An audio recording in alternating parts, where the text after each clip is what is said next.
My name is Alan. I drive an EV because of the low maintenance costs. No oil changes, no water pump, no spark plugs to replace. It's just a very simple and easy ride. And look, no engine. My name is Dan, and I drive an EV because they have become very affordable. They're very fun to drive.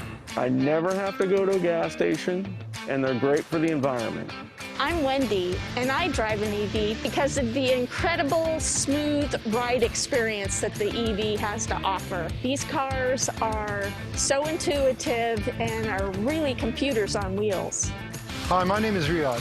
I drive a plug-in EV because I get more range with electric and only use the gas for backup, all while reducing my carbon footprint.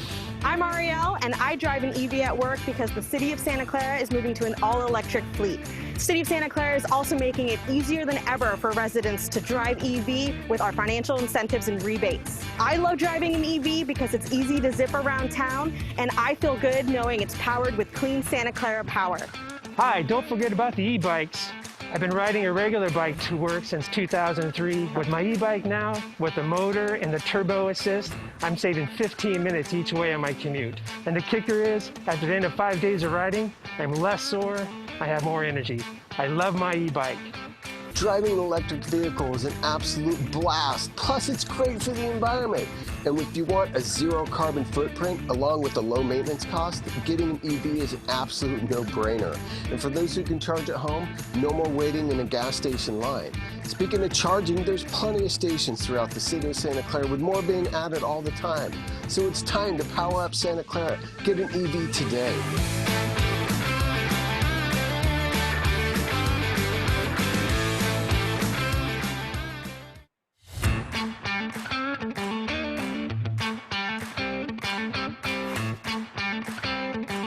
My name is Alan. I drive an EV because of the low maintenance costs. No oil changes, no water pump, no spark plugs to replace. It's just a very simple and easy ride. And look, no engine. My name is Dan, and I drive an EV because they have become very affordable. They're very fun to drive. I never have to go to a gas station, and they're great for the environment. I'm Wendy, and I drive an EV because of the incredible, smooth ride experience that the EV has to offer. These cars are so intuitive and are really computers on wheels. Hi, my name is Riyadh. I drive a plug-in EV because I get more range with electric and only use the gas for backup, all while reducing my carbon footprint. I'm Ariel, and I drive an EV at work because the City of Santa Clara is moving to an all-electric fleet. The City of Santa Clara is also making it easier than ever for residents to drive EV with our financial incentives and rebates. I love driving an EV because it's easy to zip around town, and I feel good knowing it's powered with clean Santa Clara power. Hi, don't forget about the e-bikes. I've been riding a regular bike to work since 2003. With my e-bike now, with the motor and the turbo assist, I'm saving 15 minutes each way on my commute. And the kicker is, at the end of 5 days of riding, I'm less sore, I have more energy. I love my e-bike. Driving an electric vehicle is an absolute blast, plus it's great for the environment. And if you want a zero carbon footprint along with a low maintenance cost, getting an EV is an absolute no-brainer. And for those who can charge at home, no more waiting in a gas station line. Speaking of charging, there's plenty of stations throughout the city of Santa Clara with more being added all the time. So it's time to power up Santa Clara. Get an EV today.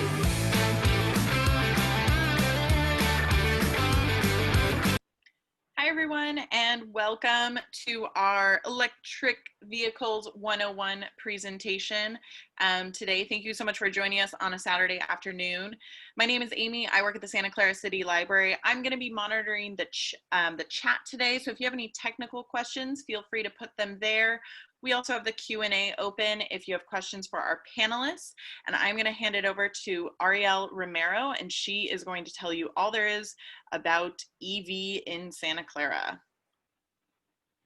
Thank you, Amy. Yes, hello everybody, and welcome to Electric Vehicles 101. So I want to again echo thanking you for choosing to spend your Saturday afternoon with us to learn about all things EV in Santa Clara. So I hope that video charged you up and you're all ready to drive into this exciting webinar. During this session, we will cover benefits of going to EV, tools to compare vehicles, charging where you live, work, and play, and how to combat range anxiety. So A few housekeeping items. If you have any questions, please submit them to the Q&A section.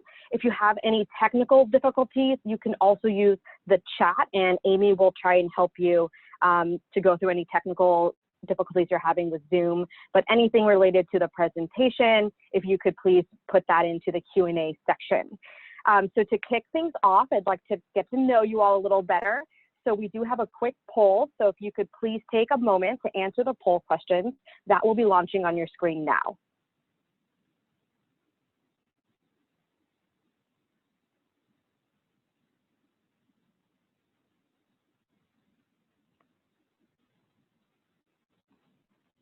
So we'll have this poll open for a minute or so just to allow you time to answer the poll questions, and then we will get started.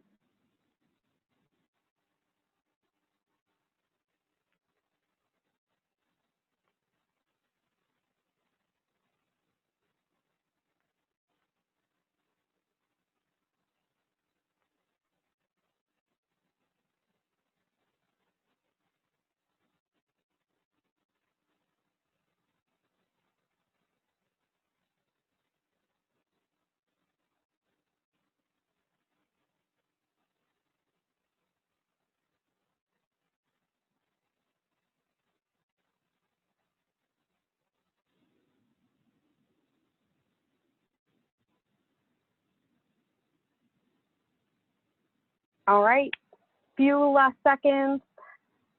Submit the poll questions if you haven't already. And Amy, feel free to go ahead and end that poll once you feel we've had a lull in the submissions.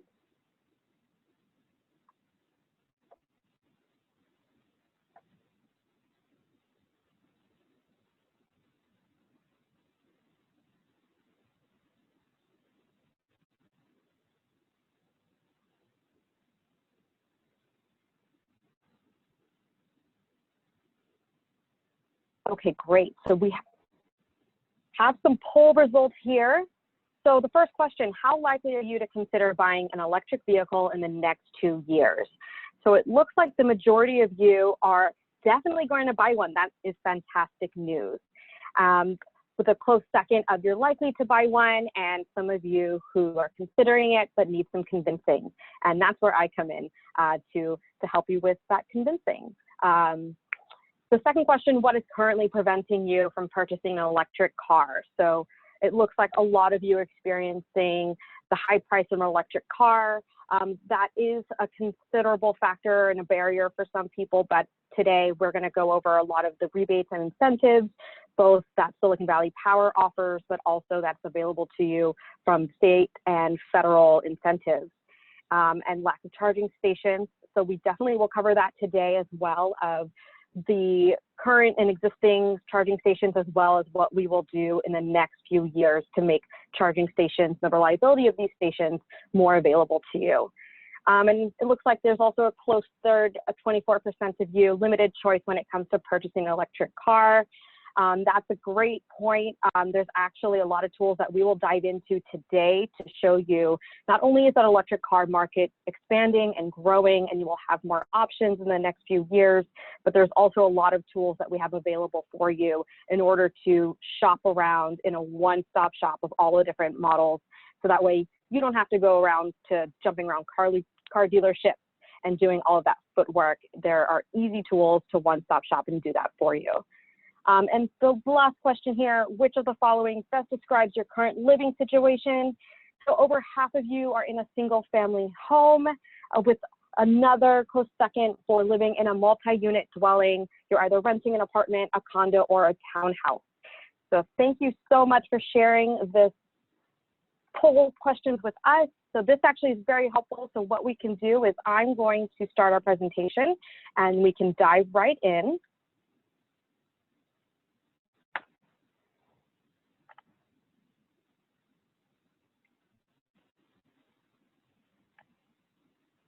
Okay, perfect. So electric vehicles 101. So if you see right now, we have beautiful wrapped electric vehicles that these is part of our city fleet. Now, our community actually voted on the design that you're seeing here. It was a wonderful community outreach that we did for the city. Not only do we want to educate all of our residents and all of our businesses here and drive awareness for electric vehicles. So thank you so much if any of you on this webinar participated in that. We really appreciate all of our community outreach and engagement, because without you, none of this will be possible. So in case you haven't heard, September 23rd of 2020, our governor, Governor Newsom, issued an executive order. So what this executive order did was direct the state to require that by 2035, all new cars and passenger trucks sold in California will be zero emission vehicles. And there's a couple of reasons why the state of California is moving in this direction. So first of all, transportation currently accounts for 50% of California's greenhouse gas emissions. Zero emission vehicles are a key part of the state of California's clean innovation economy. And California, we're the second largest global export market. So we actually have a huge piece of the pie when it comes to greenhouse gas emissions and things that we can actively do within our state in order to mitigate our greenhouse gas emissions. And also the order directs the state to take more actions to tackle the dirtiest oil extraction and support workers and job retention and creation as we make a just transition away from fossil fuels and towards a clean energy transition. So I just want to go through some of the acronyms. I know it can be a little overwhelming because there's EV, PHEV, HEV, and ICE. What do all of these things mean? And here is just a one-stop look of electric vehicles. So anything that runs exclusively on electricity stored into the onboard car battery is going to be considered an EV. So this would be any plug-in, any electric vehicle that is electric only will be considered an EV. Now, when you see PHV, that's a plug-in electric vehicle. So that is entirely off of stored electricity for your shorter trips. For longer trips are when more power is required, an onboard gasoline engine charges the battery directly. Now, when you see HEV, that's a hybrid electric vehicle. So what that is where you have a gasoline engine and it's used to generate electricity when power an electric motor at each wheel. So energy from braking is partially recaptured and stored in the onboard battery. So that's a hybrid. So you have both gasoline and you have electricity. And whenever you see ICE, that is the internal combustion engine. That is the gasoline powered cars. This is what you probably are driving around right now. So this is combustion, either a combination of a hydrocarbon-based fuel like a gas, diesel, ethanol, natural gas. And again, like I mentioned, this is what most people are driving right now and what the state of California is transitioning away from. So also some of the charging lingo can be a little confusing. So what I want to do is just go into each charging level options. So when you have level 1 charging, think of this as plugging into a regular 120 volt plug that you would have at home. So it's anywhere between 50 and 20 amps. So when you see this, you can plug in at your house. It's a slow trickle charge. Whereas a level 2 is I would say the next step up. So it's still something you could do at home. So it's 240 volts up to 80 amps. And with this, you could actually have a level 2 charger in your single family home. And if you have any questions about that, please put that in the Q&A because a lot of times this is a barrier for some people who want level 2 charging at home and either don't know how to do it, don't know what to buy, don't know if they need to upgrade their panel. So if you have any questions about that, please definitely put that in the Q&A and we can talk about that a little bit more. And finally, level 3. So this is actually more of a commercial fast charging. They call it DC fast charging. So what this is using an ultra high power 480 volt circuit. And this is what you'll see in public charging stations. So it's faster. You can get 60 to 80 miles of range in 20 minutes of charging. And this is what you would see in a lot of perhaps shopping centers where you're in and out and you want to be able to charge up your vehicle quickly. Whereas level 2 is not only available at your home. It uses the same 240-volt electrical circuit that you use for your washer and dryer, but this is also what you would find perhaps at work, in workplace charging, where it will charge up your car in a matter of hours, but it won't be the quick DC fast charging, within 20 minutes. So level 1, think of it as a trickle charge. Level 2, few hours. Level 3, a matter of minutes. So one thing to note here is the charging speed is determined by the size of your vehicle's onboard charger and the power level of the charging equipment. So it will differ on a car-by-car basis. So these are just things that you have to keep in mind. So charging comes in different sizes. The time that it takes to charge using one of these 3 options depends on also how you drive, the size of battery in your car, the distance, how low your car battery was prior to plugging in and charging. And when you think about charging up your battery, think of it as your cell phone charger, right? So when you're charging your smartphone or your cell phone, if your battery is completely empty, it will take a longer time to get to full. So think of that when you think about your car batteries as well. So there are some, differences in the speed of how full and how fast you can charge up your car, depending on if you're using a level 1, a level 2, or a level 3, and then also how low your battery was when you started. So I just wanted to preface this and say computers seemed weird too at first, and now we walk around with basic mini computers in our pockets. And I want to say that electric cars, may seem daunting and confusing, but again, that's what we are here at Silicon Valley Power. That's what we're here for, to help you navigate through this new technology that right now might seem a little overwhelming. And at some point, portable music seemed weird too at first. And now we have it, it went from MP3 players to iPods to our iPhones.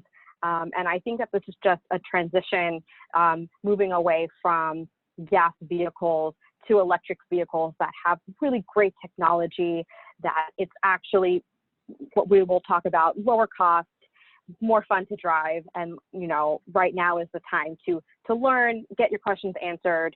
And whenever you are ready to make that transition to an electric vehicle, we will be here for you when you do that. So one thing to note, I know one of the concerns and one of the key barriers that you identified was the high cost of the electric car. But what we have found in our research is that electric car prices are falling. At the same time, the median gas price is also increasing, and the price of batteries have dropped 87%. The anticipated production cost drop by 2030, where it's expected to be 80%. So not only is the cost of the batteries decreasing, the cost of gas is increasing. So with incentives for electric vehicles, we will go into all of the state, local, federal incentives that are available to you, but we can actually drive the overall cost of the car down about $20,000. So I just wanted to point out that there's also more options coming out too. So limited options was another concern and a barrier that you all have identified, but electric vehicle model offerings are growing and increasing. So what you're seeing now is data from 1991 up into last year of 2019. And if you look at that burgundy maroon color, that is the number of EV vehicles on the market. So as you can see, they are growing and they will continue to grow. And, I really just wanted to point out that at this point, a lot of the main auto manufacturers have committed to offering more EV options. So today there are dozens of models of plug-in cars available. Almost every car maker now sells an EV, and most of them are all electric, and some of them are gas, some of them are hybrids. And I think one of the things to note here is that a lot of times customers, they want an SUV. That's what they currently have. That's what they're used to driving. They're used to having their luxury vehicles. And I want to just note here that, it's more than just the Teslas and the small smart cars. So over the next few years, we will see all of the major auto manufacturers provide different options and different car classifications. So we will have more sedans, we will have more SUVs. Of course, there will be the luxury vehicles. There will be the economy cars, foreign, domestic. We even are anticipating to see minivans and Mini Coopers over the next few years. And of course, pickup trucks will also come. So now is a good time to start understanding the technology, understanding what works for you. So that way in the next few years, when there are even more models available, you'll be ready to make an informed decision on which vehicle that you want next. I also wanted to point out, so this is data from November 3rd, 2020. So it's pretty recent data of California car sales. So as you can see, we're increasing the number of EVs on the market, and we're also increasing the number of chargers as well. There's also other technology outside of just all electric vehicles. There's hydrogen fuel cell vehicles as well. And as you can see that there are more stations. So as the demand for these vehicles increase, you'll see here how the California sales are also increases. But what also happens at the same time is the demand for the infrastructure and the chargers and workplace charging, public charging increases as well. So it's a bit of a chicken and an egg where we're waiting for the infrastructure to be there, but we also need the demand from customers. So I think that's something that us as the utility, we not only research, we're also working to remove some of these chicken and egg barriers. And as I mentioned earlier, our job is to not only make the infrastructure there and available there for you when you need it, but also to increase the reliability of it. And that goes into the range anxiety piece. So Santa Clara, the EV presence is growing and we're happy to see it. So right here, here's just some data. I won't go too much in the detail on the numbers here, but the takeaway here is that the number of EVs in our service territory is increasing, which is great. And that also tells us that there's a higher need for electric charging infrastructure within our city. And that is something that the city is looking into and working on actively now. And there's a lot of reasons why the number of cars, EV sales are increasing. So one of it is the affordability. So as you know, Silicon Valley Power, we already deliver our power at a lower rate than our neighboring utilities, specifically PG&E, but also just California and nationwide. We're one of the lowest rates in the nation. So that equates to about $1 a gallon. That's nationwide average if you move to an EV, and that's how much you're saving. So I also want to just give you a specific SVP example. So if you look at the residential Silicon Valley Power rate that you're currently on, and if you were to charge at home, and if you were to spend $3.20 to drive your car, and let's say your vehicle was an average of 24 mpg for a gas vehicle. So that $3.20 would get you 24 miles worth of driving in a regular gas vehicle. Now, if you were driving an EV in the city of Santa Clara using Silicon Valley Power's residential rate, which is about 12 cents per kilowatt hour, so that $3.20 would give you 78 miles EV. So that's 54 miles more that you would get from driving an EV in Santa Clara, charging in Santa Clara, than you would with a gas vehicle. So again, the upfront cost is something that we are also looking at. So I will later on go through all of the different incentives that you have to help lower that upfront cost of purchasing a new electric vehicle. But the overall cost of ownership makes a good use case to speak to the affordability of transitioning to an EV. And it's also more convenient. You'll never have to go to a gas station again and fill up your car. There's no engine, no transmission, spark plugs, valves, fuel tanks. So what this means is that there's less movable parts, less things that will break down. So the overall cost of that ownership of that vehicle is less than an ICE vehicle. And so again, that's less maintenance cost for you.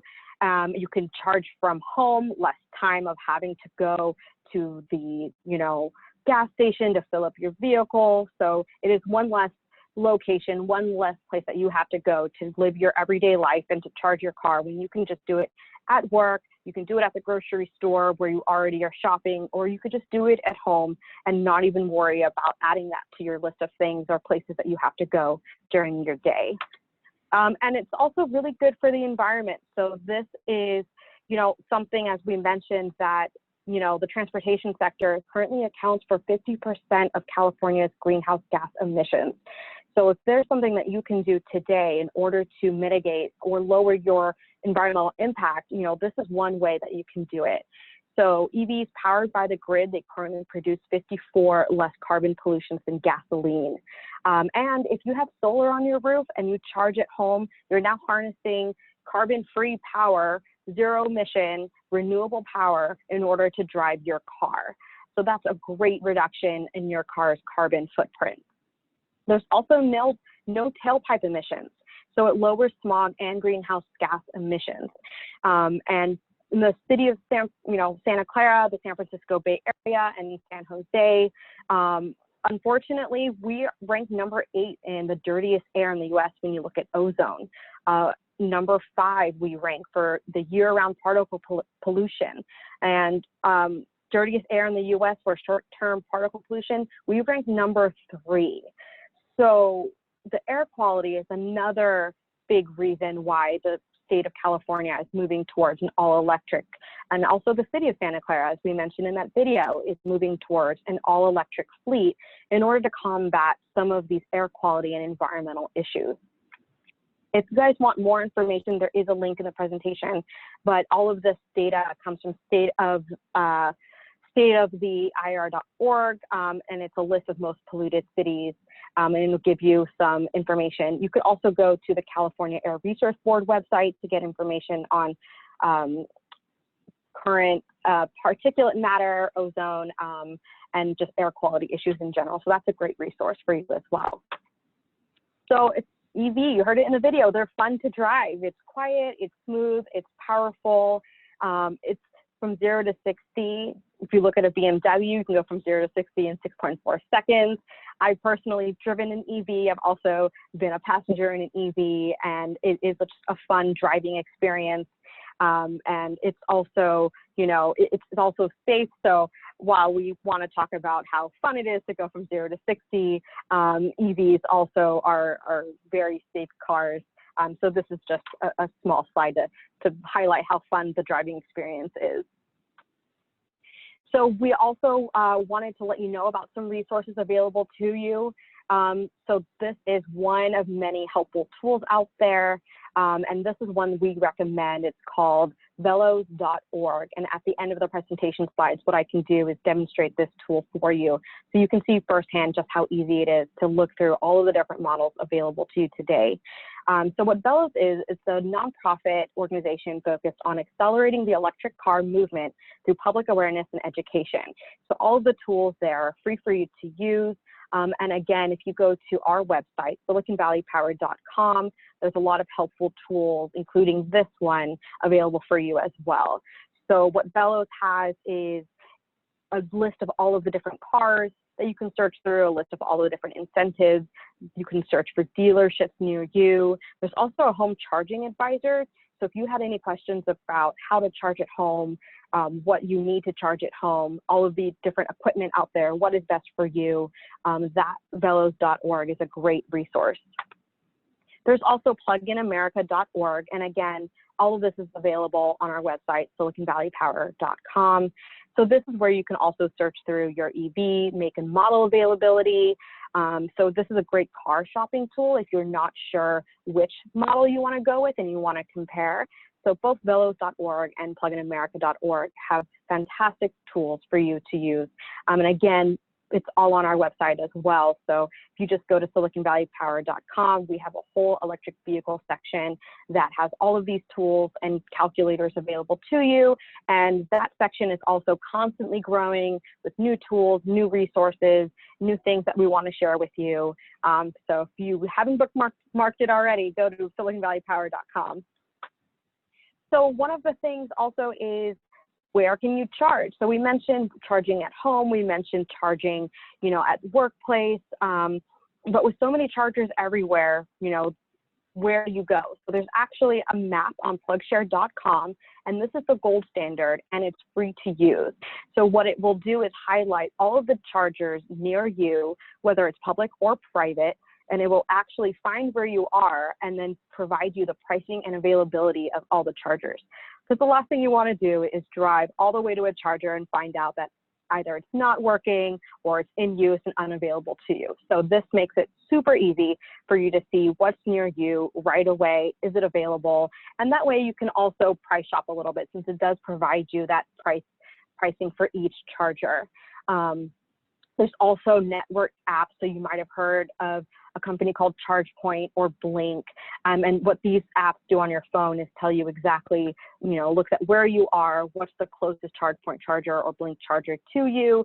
That can help you identify the closest charger in real time. One thing I also wanted to note here with electric chargers and their availability, and one of the barriers some in the past have experienced was not either having the app on their phone, not having an account with ChargePoint or Blink, but what the California Air Resource Board has looked into and has now recently passed a regulation is a new requirement that any DCFC, so those fast chargers installed on or after January 1st of 2022 will comply with the new requirement to have a credit card reader. So you don't have to have a ChargePoint app on your phone or a ChargePoint account.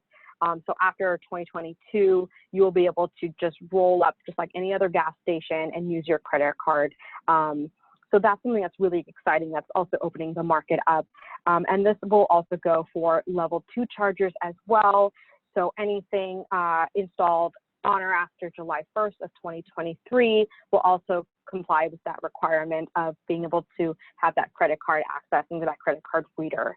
So if you have any questions on that, you could also go to the CARB, California Air Resource Board website to get more information. But this is just one thing that we wanted to mention to you all to let you know that not only will it be easier to find where the local chargers are near you, but also it'll be easier to use them. So as I mentioned, the city of Santa Clara is going full throttle with EVs. We're electrifying our fleet, but we also want to make it easy for you to electrify as well. So we have a few rebates and programs that we're currently funding. So one of them is the Clean Fuel Rewards. So this is actually brand new. What this is a point of sale rebate. So point of purchase. So when you go and to an eligible dealer and you purchase a BEV or a PHEV vehicle, you can get up to $1,500 off of the purchase or lease of an eligible vehicle. So there's no mail-in rebate. There's nothing you have to do after the fact. All you have to do is go to an eligible retailer and get that point of purchase rebate. So this is direct rebate from Silicon Valley Power at any participating dealership.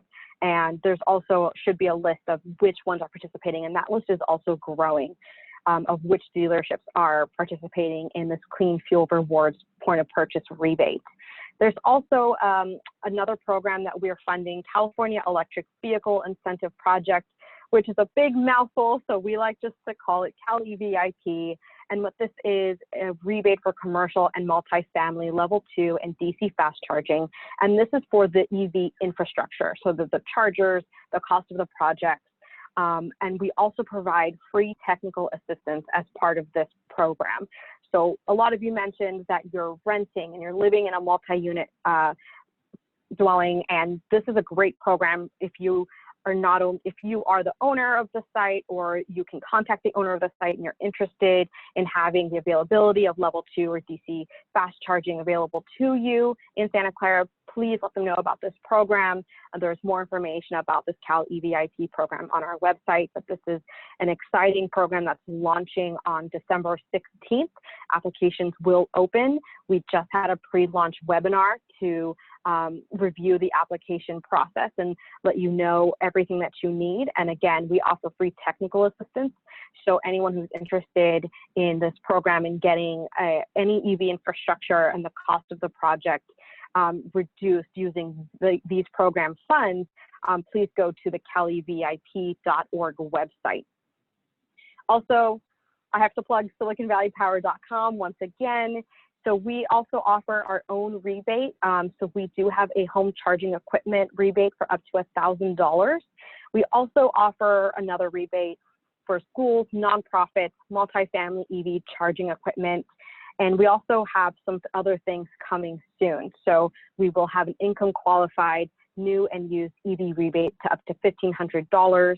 We also have an e-bike rebate coming down the pipeline for up to $300.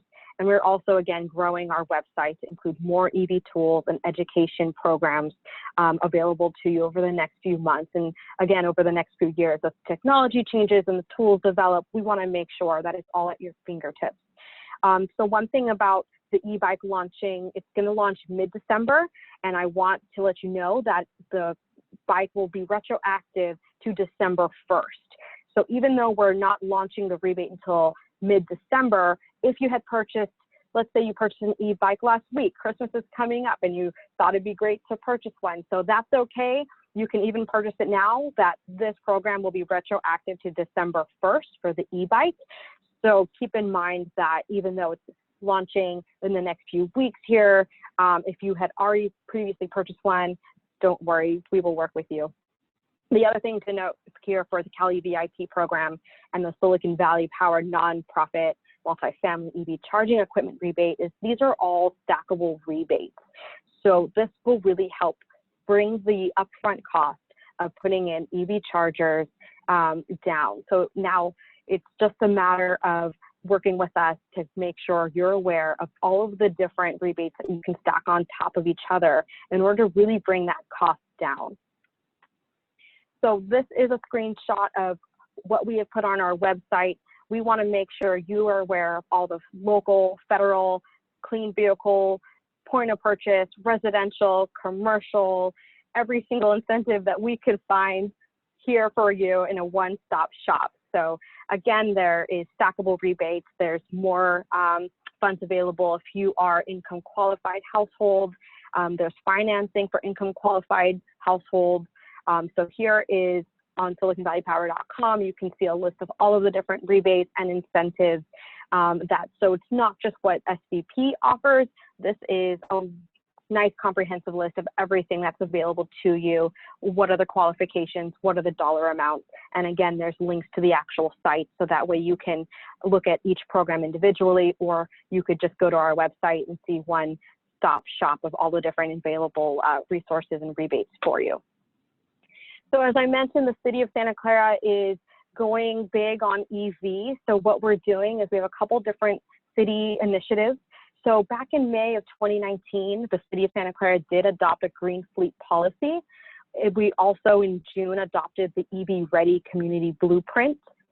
April 2020, our city council approved a public and fleet infrastructure access project, which I will go more into on the next slide.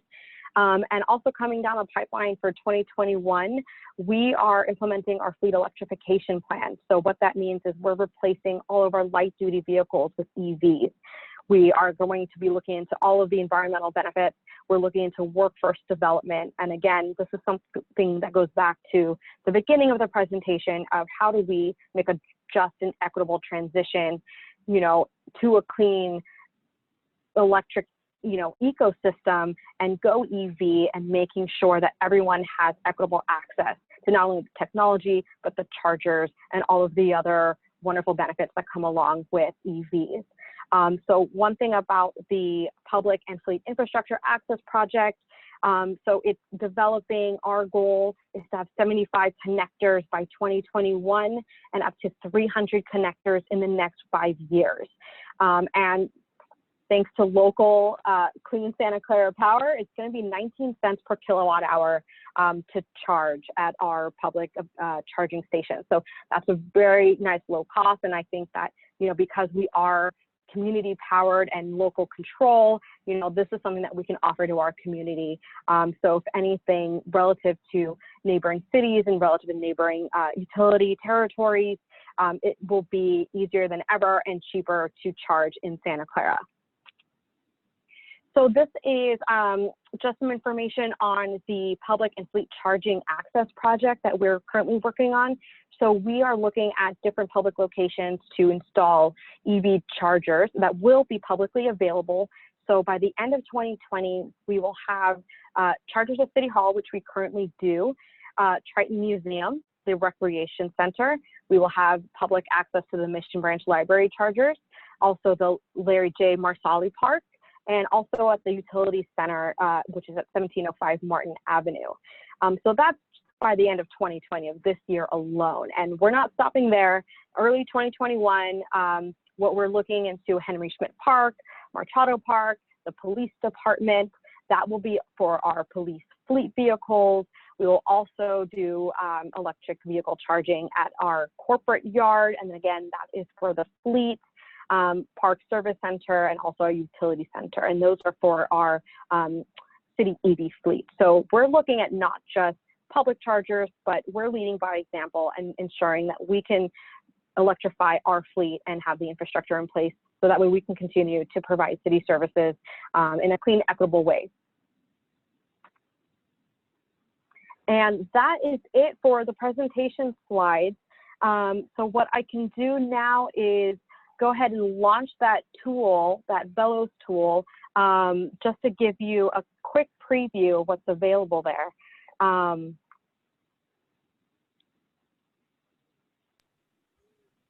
And Ariel, we have a lot of great questions coming in. So when you're ready, we do. I can start sharing those. Yeah. You know, why don't we go to the questions first? And I want to make sure we have time to go to everyone's questions. And then if we have time at the end, we can do a walkthrough of the Velos tool. Okay, sounds good. So first question, upcoming Tesla battery improvements allow for 1 million mile lifetime, removing the issue around battery life. That might be more of a statement. Next question. Will there be public fast charging, it's supercharger options? As demand increases, it will become increasingly important to reduce charging times to serve more users in the same amount of time rather than adding more and more chargers.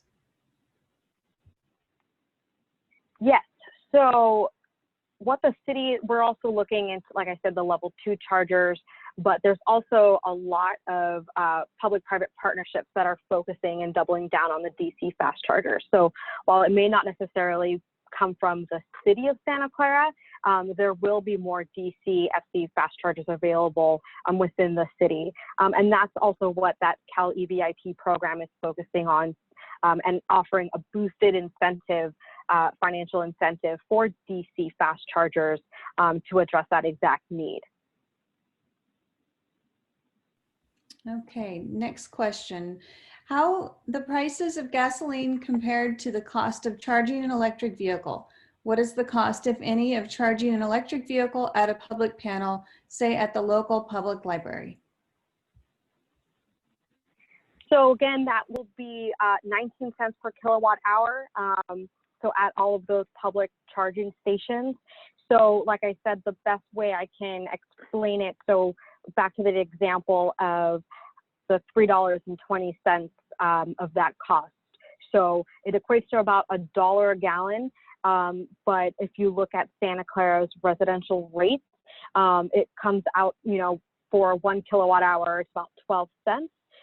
So for that same $3.20, you will get more mileage. So in my previous example, you get 78 miles, whereas for that same amount of money, you would only get 24 miles.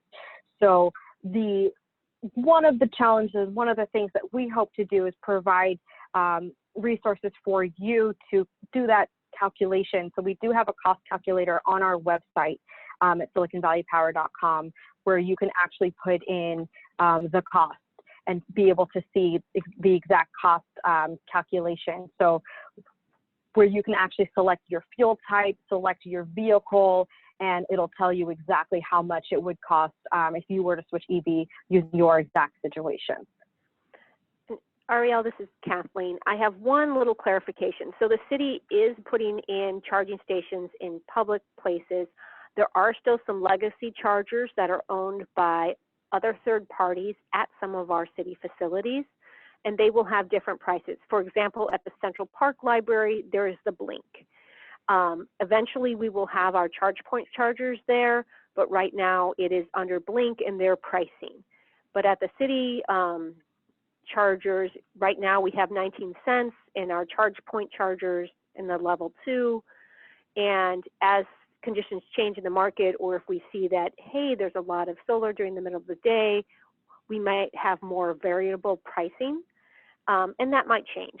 So I just wanted to point that out, that there are some third parties throughout the city where we don't control the pricing, and there's things that we're doing as a city so that we can control the value to our residents and our businesses.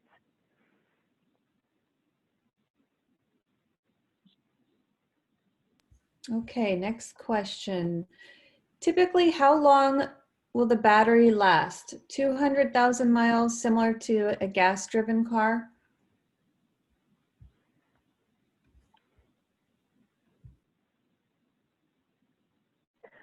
Yeah, I can take that one too. So it depends, and I can go back to my other slide, but it does depend on the size of the battery, which will determine how many miles total range that you have. So for example, you know, if you have a car that has anywhere from 420 miles as their total range for like a plug-in electric vehicle. So again, it depends on which vehicle that you're actually talking about and the size of the battery.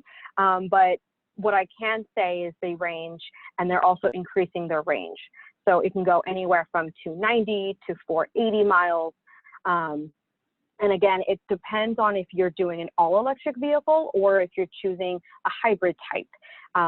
So that will also determine how long and, you know, how many miles you can go on one full charge. Actually, I think that was like the lifespan of the battery. So will it last, you know, typically like around 200,000 miles, like a normal, like an engine car with gas, or like a range of the battery lifespan? Oh, the battery life cycle. Okay, thanks for that clarification. I'm gonna throw this one over to you, Kathleen. Can you answer that one? Sure, I've been answering, trying to answer back a lot of the questions as well to people, just so that you didn't have to take them all. There were a lot of great questions. So the battery, you know, really, we're not car experts. The batteries, every manufacturer has a different kind of chemistry or battery, but almost all of them have an 8 to 10 year warranty on the battery.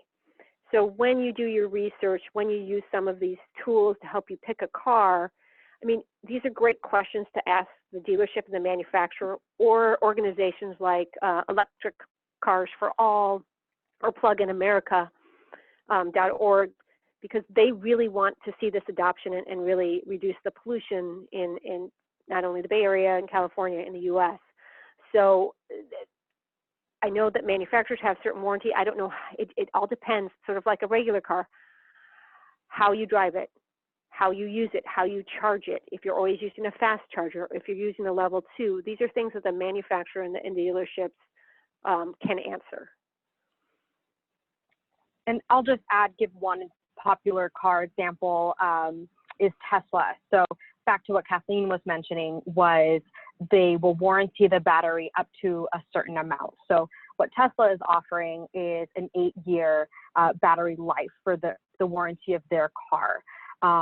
So again, it'll vary company to company of what they're willing to warranty.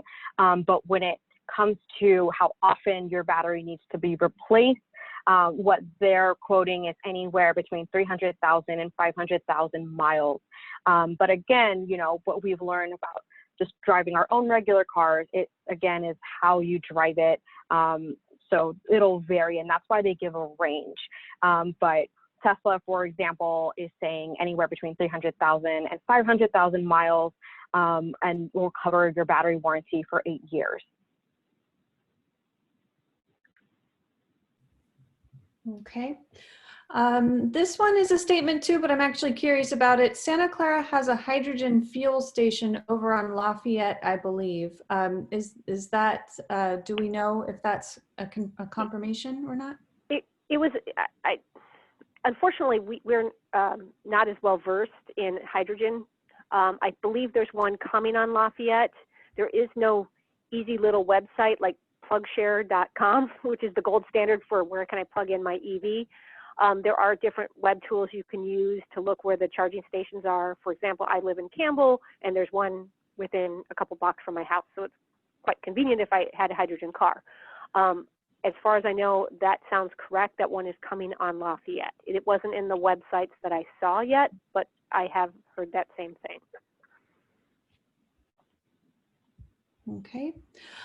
This one, Fran, we might need a little bit more information from you. It says, can you identify examples of each type of car, example, Prius, Tesla, etc., as you talk about the differences in each category of EV cars? Maybe, Sure. Yeah, Ariel, once you could probably take her to the website and maybe show, or you could just talk. I'll stop. Sure. So I will just do one example each. So for an electric vehicle, when you see EV, an example of that would be a Nissan Leaf. If you see PHEV, the plug-in electric vehicle, an example of that on the market right now would be the Chevy Volt, not the Bolt, the V-O-L-T, the Chevy Volt. And an HEV, the hybrid electric vehicle, an example of that would be something like the Toyota Prius. And again, the other category is the ICE internal combustion engine. So that would be just what I drive, which is a Ford Focus. Okay, same person, Fran. Is it high, the environmental cost of making the batteries and the cost of processing the used batteries? That's a really great question. And that's something that we have certainly looked into. Just again, the argument here is that the overall environmental attribute of creating, getting the cobalt, getting lithium, getting all of the things that you need to make this battery, is it actually harming the environment more as opposed to, let's say, just buying a used ICE internal combustion engine. But one of the things that I want to note here is the importance of the power resources that you're using to charge the car, because part of that argument is different when you look at not only the state that you're charging in, but also the power resources that you're using to charge. So for the city of Santa Clara, our electric resources in California are not only abiding by what the California state has committed to for the power content of the renewable resources versus non-renewable resources, but within the city of Santa Clara, Silicon Valley Power is exceeding those California standards. So if you're charging in Santa Clara, let's say at home, residential, so 45% of that power is coming from an eligible renewable resource. And that is that, you know, section of the pie of renewable resources is growing. So as we plan for more electric use and we work with our resources team to make sure we meet all of the demand and increase our capacity, we are seeking power from renewable resources, so such as wind, such as solar. So that's something to consider as part of the environmental argument as well. Is if you look at the long-term life and you look at, again, the air quality, if you look at the greenhouse gases that you're emitting just within a regular ICE vehicle. So again, that environmental argument will be different depending on where you're charging, what power resources you're charging with over the lifetime of that vehicle. But what I can say for within the city of Santa Clara, and again, this is an attribute to having this community power local control, is we can choose where our power is coming from. So we can choose to decarbonize our residential, renewable resources, which is already 100% carbon free. And then on the commercial side, that piece of the pie, of the renewable pie, is growing every single year. Okay, let's see. Next question. Can we update home remodel and new development requirements to allow for higher capacity baseline power availability at the fuse box to plan ahead for a home charger, 40 amp or options? Yeah, so that's part of what the city has looked at into reach codes, and you may have heard of some other local cities, like the city of like Berkeley, for example, who have updated their reach codes to go above and beyond what the standard California code is. So I'll defer to Kathleen for that question if you want to go more into that. Sorry, I had to get off mute. Okay, so as far as I know, the renovation codes, they are requiring upgraded, or at least I think for 40 amp charger. At least that's what I thought they were doing with the current code. You can always put that in your plans to do that. Beyond the reach codes, I thought they were already pushing new construction and even complete remodels to have the larger amperage panel to accommodate. If not, if you want to follow up with us, we can always check with our planning department, but you can always go larger. I mean, we need to be planning for at least 1 or 2 electric vehicles in every home. That's why we offer that rebate that covers for the single family home, that will cover your electric vehicle charger, like the 208 charger, the dryer charger type, 240 charger, sorry. And also try to, if you have to do a panel upgrade, it kind of pays some of the panel upgrade as well. So you can get up to $1,000 back if you hardwire it. Yeah, and just there's also more, if you ever want to get more information on this, it's the Title 24 part of the California Green Building Code standard. So what they did in 2019 was for all new construction for single family, townhouses, and duplexes, so pretty much all residential, is that it does have to be EV ready and EV capable. So what that means is that they do have to have that 208 40 volt branch circuit, that dedicated circuit that will accommodate that EV. So I wanted just to, highlight that again. Yes, we're not the building department or anything like that, but the California code does make it a requirement currently now to at least accommodate the 40 volt circuit.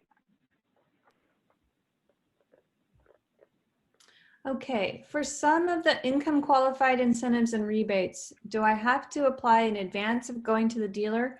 If so, how early and how long does it take to get approval? So the dealership, which is the Clean Fuel Rewards program, so that one is not an income qualified program. That you qualify for just California wide. So as a resident of California, you are not eligible for that program. Now, some of the other programs that are income qualified, yes, we will need to do some income verification, but not for that CFR, that Clean Fuel Rewards point of purchase rebate.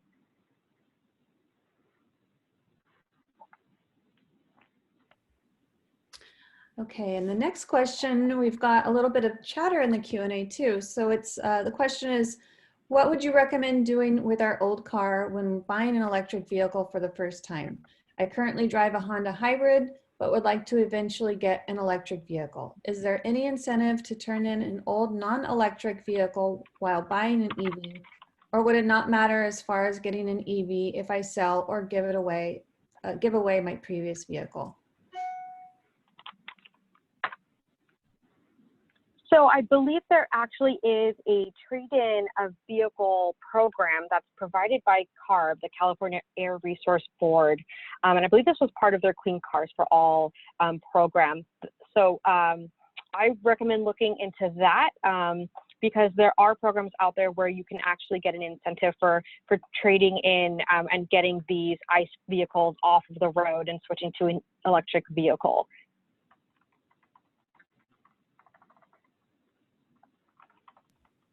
Okay, let's see. How easy is the permit process for getting a level 2 charger? Can I go into planning myself? Yes, you can. So short answer is yes. It's super easy. We have a permit department, a permit center where you can either get an over-the-counter permit. Basically, what we want to do is just see what you're upgrading to. So every case will be different. So the short answer is yes, you can get a permit from the permit center. You can get that yourself. So if you have any additional questions, we can dive into that, or you could also email us directly if you want some advice or information specifically to your own situation.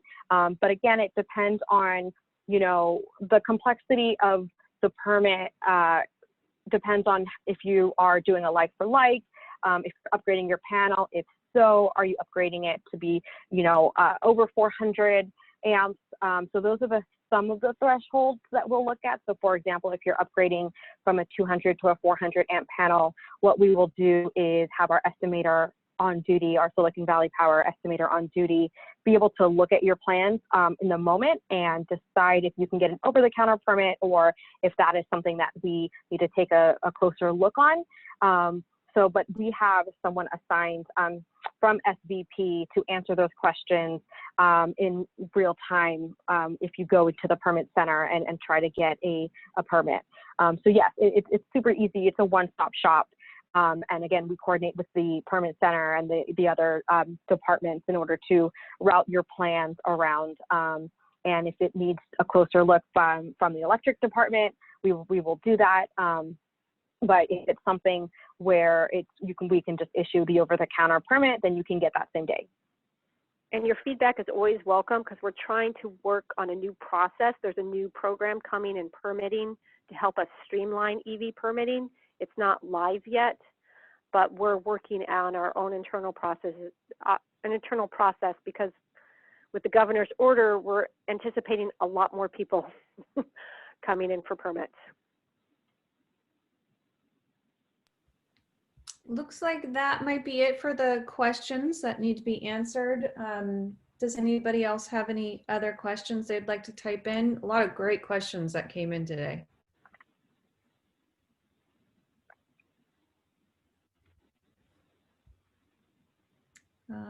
Okay, looks like we got another one.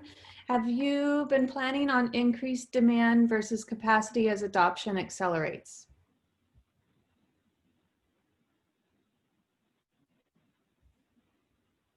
Why, yes, we have. Our electric utility is coming into its 125th birthday this next year. So we've been around a long time. And one thing that we have done really well is we have a very robust distribution grid. It doesn't mean that it doesn't have its problems, but we are adding a lot more load to our city, which is kind of different than many other utilities. So we're always looking at how we can make our system better and how the residential section, whether it's the south part of town or up by, we have very different load pockets in Santa Clara, very industrial middle and very residential south and north. We're trying to focus on a lot of the high heavy duty charging that will come to certain parts of the city. With residential, it tends to be a lot of an easier lift. The one thing that we don't have answered and we are going to keep working on is how do we attack the multifamily home issues and how can we help bring this charging and affordability of charging into the multifamily. So the capacity part, we've got it. Sometimes it takes us a little more in certain parts of town, but we really, it's part of everything we do every day.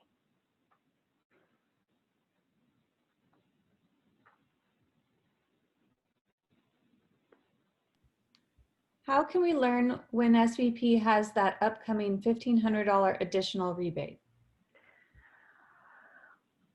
We hope to have that program launching soon. I don't know if we'll get it launched before Christmas. That's for the low income qualified program. The $1,500 direct rebate for participating dealerships is already active, though more and more dealerships are coming on board. The state kind of prematurely launched that without having everyone registered. So you'll see more and more of a push. You know, we do have an EV e-notify. So as soon as we have that launched, Astra, can you confirm that if they sign up for our, or if you want to talk about our EV newsletter, or not newsletter, but our mailing notification, and I know that's changing, we can send out notifications that way as well. And we constantly put it on social media and our website as well. Yeah, absolutely. On our website, we have the ability to subscribe. We have a category specific for electric vehicles. So all of our news that we are pushing out about electric vehicles, we will send out through those channels. Okay. Let's see, we've got another one. Will the e-bike rebate program include bike conversions? Right now, we are not considering that. I did answer that question with someone else as well on someone else nicely sent that question in. We aren't considering it right now. We would like more information. It wasn't in this round, doesn't mean we can't consider it. I don't know how much the kits cost or what.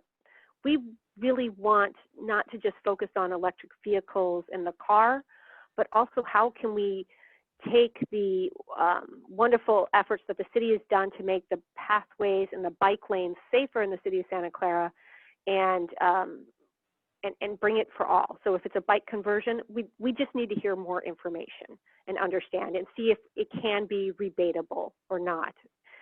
Some of the things that we can put our funding in is either constrained either by the city council or the rules and regulations by the Air Resources Board or the California Energy Commission. Okay, is there a waiting list?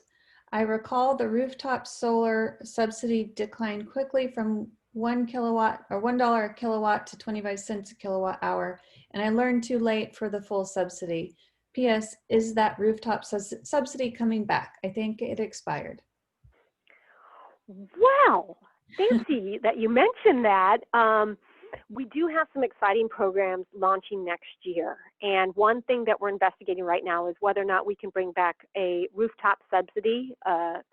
It's something that we have to take to our council. We have to work through our,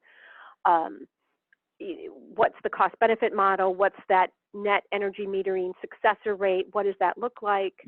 But there is a distributed energy resource solar plus storage project that's rolling out next year, where we're going to be targeting single family homes and multifamily homes to help reduce the the capacity or energy levels in California, in our city. So we're really excited. You can see more on that. I think it just went to council about a month ago. As for a waiting list, no, there's no waiting list for the electric vehicle incentives. Right now, we do have robust funding for the home upgrading the charger. We're going to continue that program. The funding levels may change, but we really want to encourage not only to think about electric vehicles and plugging in, but really maybe how do we get to electrifying more things in the home as the state starts to transition away from natural gas. But that's a great topic for another one of these wonderful webinars, and that's something we would love to hear from you of, like, what would you like to hear from us? You know, let's talk about solar and battery storage. Let's talk about incentives. Let's talk about some other things that we could do or we're considering to do, and we want to make sure our community is engaged and aware of what we're planning. And there was a comment on that. Induction cooktops. Okay, so the prior owner of my home had a plug-in, and I think there's already an outlet suitable for a level 2. Will someone come and take a look? I could answer that one. So someone like a qualified electrician is who you'd want to go to in order to have them take a look of that outlet for you. So currently it wouldn't be somebody from Silicon Valley Power necessarily, but we always recommend that you reach out to a licensed and qualified electrician when it comes to that. So one of the things when it comes to having your outlet plug in, you just want to make sure that your panel is sized right in order to take that load. So those are some of the things that you want to consider to make sure that it's usable. Again, that's the same type, that level 2 charging plug is the same you would experience for your washer, your dryer. But again, you just want to make sure that you're not going to overload your panel. So whatever the amps, the total maximum panel rating that you have, you want to make sure that you are within that. Okay, looks like there's a comment to that. Will Glen Electric is likely coming out. It's a 50 amp outlet connected to two 30 amp breakers. And with that, I think that was the last question. Any more questions? Great questions, everyone. Yes, thank you all for giving us your questions and for the lively conversation. And again, I just want to echo what Kathleen said, that we want to make sure that we're tailoring all of our webinar series to what you're interested in and answering all of your questions. So any topics that you would love for us to cover or to do more research on or provide more tools on, drop that into the chat here so that way we can collect that and start planning for 2021. Because again, we want to make sure we're providing useful information and tools that you actually want to see and hear about. So please make comments as much as you can, contact us later, let us know what you want to hear about. Yeah, we're your utility. You own us. We are. That's the beauty of a community-owned electric department in the city. Is we are here for you. We want to make sure we're going to have a series of new webinars, hopefully coming next year. We just went through an RFP, everything from induction cooking to electrification. And we have great partners within the library and Parks and Rec. So we'll have more coming. It may not come as fast as we want, but it will be coming. And I will be posting this presentation on Silicon Valley Power /EV on our website, and it will be under resources.